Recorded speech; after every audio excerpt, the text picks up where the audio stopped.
Arrancamos este programa con una de nuestras secciones favoritas, la clase magistral, y esta vez a cargo de Juan Savia, que nos va a hablar sobre medidas indirectas y matemática. Antes que nada, recibámoslo con un fuerte aplauso. Muchas gracias, Juan. Juan es doctor en matemática, profesor en el CBC de la UBA e investigador independiente del CONICET. Se dedica a la divulgación y a la comunicación de las ciencias y acaba de publicar Matemática está en la sopa. Y además escribe cuentos para niños. Acá tenemos el libro Matemática está en la sopa, un lujo, hermoso. Lo recomendamos, es un libro precioso, la verdad. Yo lo quiero para mi sobrino ya, hermoso.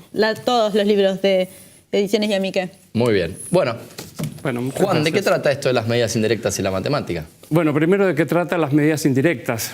Eso es algo que los científicos, todos conocen, pero la gente no sé si sabe lo que es una medida indirecta.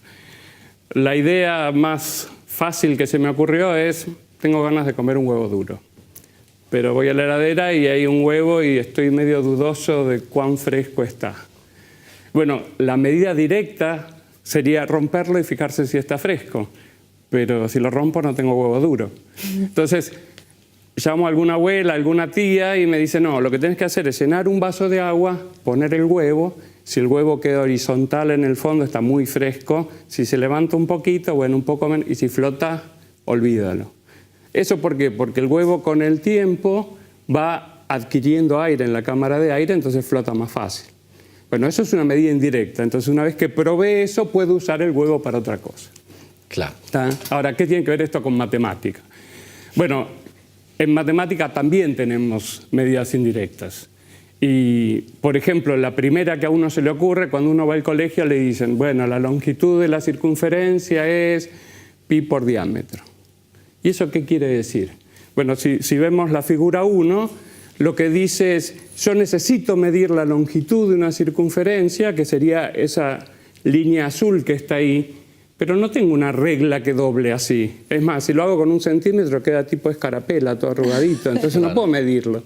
Pero lo que sí puedo medir es esa línea roja que cruza a ese círculo, que va de la circunferencia de una punta a la otra, y eso es el diámetro. Y tenemos la suerte o la desgracia de que si yo con una regla fija mido ese d, puedo calcular en forma indirecta la medida p. ¿Está bien? El diámetro, claro. Claro. Entonces mido el diámetro y calculo esa medida p multiplicando por el número pi, que todo el mundo conoce, que a uno se lo cuentan de chiquito, que es 3,1415,9. Ahí hay un montón de decimales y sigue. Entonces, la buena noticia es que puedo medir la circunferencia con una regla fija, pero la mala noticia es que ese número es un número medio feo, porque no tiene una periodicidad, no se corta y qué sé yo. Entonces, las medidas indirectas en matemática lo que son teoremas, son propiedades que uno demuestra y que después puede usar, por ejemplo, para medir. Entonces, esas son algunas de las cosas que uno hace cuando hace matemática. ¿Y en lo cotidiano qué cosas medimos de manera indirecta? Casi todo. Por ejemplo, la superficie. No tenemos reglas para medir superficies. Lo que sí tenemos es reglas para medir lados. Entonces, tenés que usar una fórmula que te diga cuánto es la superficie. La superficie no. O, por ejemplo, está la clásica historia de Arquímedes, que tenía que medir el volumen de la corona, y no hay forma de poner una corona en una botella para medir el volumen. Entonces, ¿qué hace? La pone en agua, desaloja y se fija cuánto haga de desaloja. Eso es una medida indirecta. ¿Está bien? Sí, perfecto. Y bueno, todo lo que mide la medicina son medidas indirectas en lo posible, porque tratan de no partirte al medio para ver qué está pasando. ¿Está bien? Bueno, sobre eso vamos a hablar un poco ahora. Vayamos a la tercera figura, que para que no sea tan aburrido esto, lo que vemos acá es un juego indirecto. Ese juego se llama formalmente nonograma, pero también se llama Pictologic, hay distintos nombres. El juego es, en sí, sin resolver, es el dibujo de la izquierda, que me dice por columna y por filas cuántos casilleros negros tiene que haber. Ah, yo jugaba. Me parece bárbaro. Sí. Y entonces, la primera columna hay 2 casilleros negros, espacio, 2 casilleros negros. La segunda columna, 8 negros. Claro. La primera fila hay 4 negros. Entonces, uno lo que tiene que adivinar es dónde poner los negros para armar la figura. Y bueno, la figura es esa letra D que aparece al costado, si se fijan, cumple todos esos requisitos. Y eso es lo bueno del juego. Yo pensaba, es un juego indirecto, porque un juego directo sería dibujarme la letra D, es un poco aburrido. Claro. Es como en un crucigrama me digan vertical 1, casa. No, tienen que darme una definición de indirecta para que tener que hacer algo. De esta manera se puede, no sé, codificar, encriptar información. Sí, claro. ¿Ah, sí? Sí, lo que pasa es que esto, si das la información de los números, estás dando la información. Entonces, y esto tiene que ver bastante con matemática, y entonces yo lo que quería, a donde quería llegar, a la medida indirecta que quería llegar, es un lugar que usamos habitualmente, pero donde se usa mucha matemática, y que hay dos propiedades indirectas que quiero nombrar. Una es un teorema de Radon, que ya decir teorema medio se asusta, pero lo que dice el teorema de Radon, que es de 1917, es que si yo tengo un objeto y le puedo sacar fotos en muchas direcciones, puedo recuperarlo.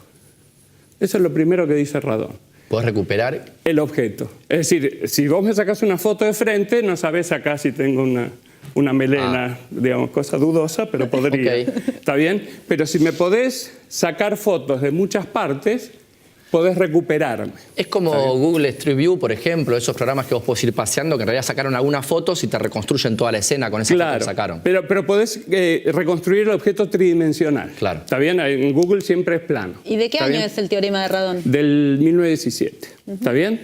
Entonces, si yo tengo suficientes fotos y sé de dónde las saqué, entonces puedo reconstruir el objeto. Las impresoras 3D también, ¿no? Uno puede sacar algunas fotos y te imprimen. Y te el pueden objeto imprimir, completo. Exactamente. Eso sería como otra aplicación de Radon. Te pueden armar el objeto solamente con alguna foto. Y lo que tiene es que te arman la cáscara del objeto.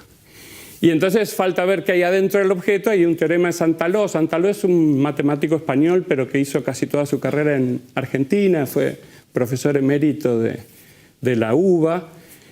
Y que lo que dice es, si yo tengo una bolsa con objetos y la atravieso con un rayo láser, ¿qué probabilidad hay de tocar qué objetos?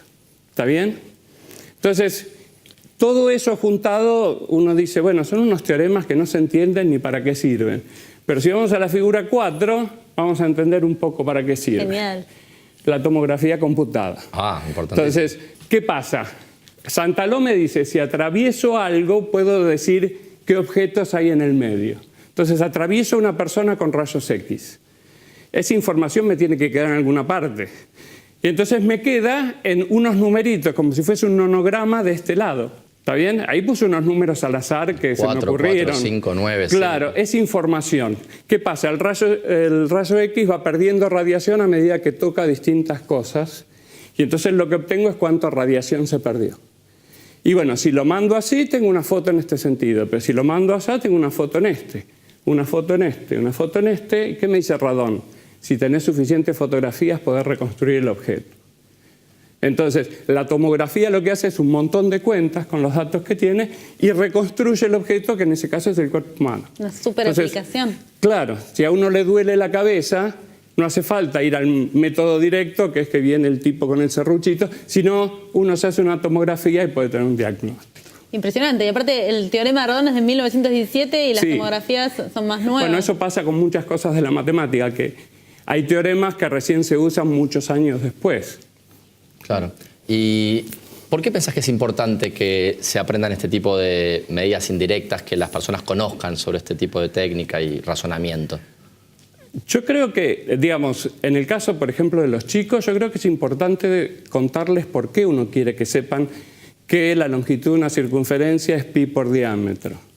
Es decir, yo te puedo dar la fórmula y obligarte a aprenderla y tomarte prueba. Eso sirve para algo y capaz que se la saben para la prueba y se la olvidaron para el día siguiente. Ahora, si vos dedicas toda una clase, le das este vaso a un chico y le decís, bueno, quiero medir esta circunferencia, le das una regla, le das un piolín, hagan lo que puedan. ¿Está bien? Claro. Y entonces el chico está haciendo cuentas, o lo mide con el piolín, o lo mide con la regla a trozos, que tampoco es tan malo ir de a 1 centímetro avanzando. Va a tener un error más grande, pero no está malo. Entonces vos le contás, bueno, pero alguien alguna vez se dio cuenta que con medir el diámetro ya está. Yo creo que ese chico no se olvida más de lo que significa el número pi. De hecho, yo me acuerdo que en tercer grado, está bien, yo soy matemático, pero en tercer grado me hicieron la cuentita de el piolín y medir que eso era 3,14 y algo. Y no te olvidaste hasta el día de hoy de esa clase. Creo que no. Genial. Claro. Y te hago una pregunta. En tu libro mencionás el desafío de entusiasmar a los chicos con matemática. Yo me pregunto, ¿cómo es la respuesta a esa pregunta? Es una pregunta muy difícil. Creo que tampoco hay una respuesta universal porque depende de los chicos. En mi caso, yo creo que hay que interesarlos por cosas que lo interesen. Digamos, hay mucha matemática en el deporte, cosa que también menciono por ahí. Claro. Digamos, si él quiere saber si su equipo va a salir campeón, tiene que poder leer una tabla de posiciones. Y tiene que saber que si faltan 3 partidos y la diferencia de puntos es 5, si puede llegar o no. Bueno, es un problema de matemático y lo podés entusiasmar por ahí. Y la cantidad de matemáticos, ¿no? Haciendo cosas que tienen que ver con los fixtures, cronogramas, bueno, o análisis de datos aparte, de las velocidades. Eso aparte, sí. Todos los datos matemáticos, pero algo así como una tabla de las que aparecen en el diario. Yo creo que si a los chicos le mostrás para qué van a usar la matemática, es un lugar por donde entrar. Los juegos es otro lugar, qué sé yo, le tirás un nanograma de los que hablamos hace un rato y están pensando. Eso es hacer matemática, aunque no tengan que hacer 7×8, que es la que no me sale. Y a veces juegos que ya juegan, ¿no? Porque yo tengo sobrinitos que juegan a juegos con cartas y tienen superpoderes y este otro superpoder. ¿Y cuántas cartas tengo que tener para ganarle al del Sí, son poder, problemas matemáticos. O encontrar la estrategia del tatetí. Los podés poner a jugar a unos chicos en una clase al tatetí hasta que se aburran y que se dan cuenta que si los dos saben la estrategia, empatan siempre. Más aburrido todavía. Pero eso es hacer matemática. Bueno, Juan, muchísimas gracias, interesantísimo. Ojalá haya mucha más gente entusiasmando a los chicos con matemática como vos. Y la verdad que felicitaciones por el libro, está buenísimo. Y esperemos que vuelvas. Bueno, muchas gracias por la invitación. Bueno, cerramos con un aplauso. Gracias. Y nos vamos a un corte y enseguida volvemos con más La Liga de la Ciencia por la Televisión Pública Argentina. Es nano, es mega.